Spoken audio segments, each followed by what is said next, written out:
मित्रांनो नमस्कार. मुख्यमंत्री युवा कार्य प्रशिक्षण योजनेसंबंधीच्या काही महत्त्वाचे अपडेट या व्हिडिओच्या माध्यमातून तुम्हाला देणार आहे. त्यामुळे व्हिडिओ शेवटपर्यंत पहा आणि व्हिडिओ जास्तीत जास्त प्रशिक्षणार्थ्यांपर्यंत शेअर करा. मुख्यमंत्री युवा कार्य प्रशिक्षण योजनेतील प्रशिक्षणार्थ्यांचा आता संपूर्ण प्रशिक्षणार्थ्यांचा कार्यकाळ संपलेला आहे. आता ही योजना जवळपास सर्व प्रशिक्षणार्थ्यांसाठी स्टॉप आहे. सध्या आचारसंहिता चालू आहे, त्यामुळे नवीन सुद्धा जॉईनिंग अद्याप कोणत्याही प्रशिक्षणार्थ्यांची घेतलेली नाही. तर मुख्यमंत्री युवा कार्य प्रशिक्षण योजनेतील प्रशिक्षणार्थ्यांसाठी एक अत्यंत महत्त्वाची बातमी आहे. ती बातमी अशी आहे की काल माननीय बालाजी पाटील चाकूरकर साहेब यांनी मुंबई येथे जे आंदोलनकर्ते आहेत, आझाद मैदानावरती बसलेले, त्यांची भेट घेतली. त्यांनी त्यांची खंत व्यक्त करून दाखवली की या ठिकाणी फक्त 4 ते 5 प्रशिक्षणार्थ्यांचे प्रमुख आणि जे आंदोलनाला बसलेले प्रशिक्षणार्थी आहेत ते, म्हणजे एकदम बोटावर मोजणी इतकी संख्या होती. त्यामुळे त्यांनी त्यांची मनातील खतखत व्यक्त करून दाखवली. त्यांनी स्पष्ट सांगितलं की यांचं हे आता मला सोडावं असं वाटतंय, कारण ज्यावेळेस आपण एवढ्या पोटतिडकीने यांना आवाज देतो, बोलवतो, तरी सुद्धा हे प्रशिक्षणार्थी तिथे उपस्थित राहत नाहीत. त्यामुळे कुठेतरी आता स्टॉप घ्यावा असं वाटतंय, असं त्यांनी काल गुरुजन चॅनलवरती लाईव्हच्या माध्यमातून बोलताना सांगितलं. पण त्यानंतर त्यांनी असं सुद्धा सांगितलं की या प्रशिक्षणार्थ्यांच्या शेवटच्या क्षणापर्यंत मी या प्रशिक्षणार्थ्यांसाठी लढणार आहे आणि त्या दृष्टिकोनातून अत्यंत महत्त्वाचा असा त्यांनी संपूर्ण महाराष्ट्राचा दौरा नियोजित केला आहे.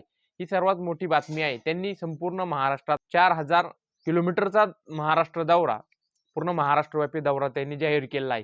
हा दौऱ्यामध्ये ते प्रत्येक जिल्ह्यात जाणार आहेत, प्रत्येक जिल्ह्यातील प्रशिक्षणार्थ्यांशी संवाद साधणार आहेत, त्यांच्याशी चर्चा करणार आहेत आणि प्रत्येक जिल्ह्याच्या जिल्हाध्यक्षांना ते तारीख देतील, त्या तारखेला ते ते तुमच्या जिल्ह्यात येणार आहेत.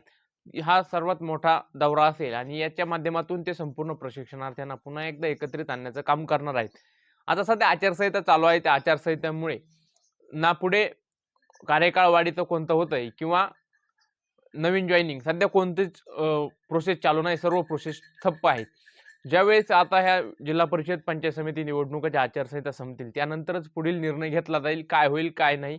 पण सध्या तरी माननीय बालाजी पाटील चाकूरकर साहेब यांनी महाराष्ट्रव्यापी दौरा काढलेला आहे आणि या दौऱ्याला उत्स्फूर्त प्रतिसाद देण्याचं काम प्रशिक्षणार्थ्यांनी करावं, जेणेकरून प्रशिक्षणार्थ्यांच्या न्याय मागण्या ह्या संपूर्ण महाराष्ट्रासमोर यायला हवेत आणि कुठेतरी येणाऱ्या अर्थसंकल्पीय अधिवेशनामध्ये या प्रशिक्षणार्थ्यांच्या बाजूने सरकारने सकारात्मक होऊन या अर्थसंकल्पात या मुख्यमंत्री युवा कार्य प्रशिक्षण योजनेतील प्रशिक्षण घेतलेल्या प्रशिक्षणार्थ्यांना काहीतरी बजेट देऊन यांना रोजगाराची संधी उपलब्ध करून देण्यात यावी, अशी सर्वांची इच्छा आहे आणि यासाठी हा दौरा खूप महत्त्वाचा ठरणार आहे. त्यामुळे मुख्यमंत्री युवा कार्य प्रशिक्षण योजनेतील प्रशिक्षणार्थ्यांसाठी ही महत्त्वाची अपडेट आहे. तीच ह्या व्हिडिओच्या माध्यमातून तुम्हाला देण्याचं मी काम केलं.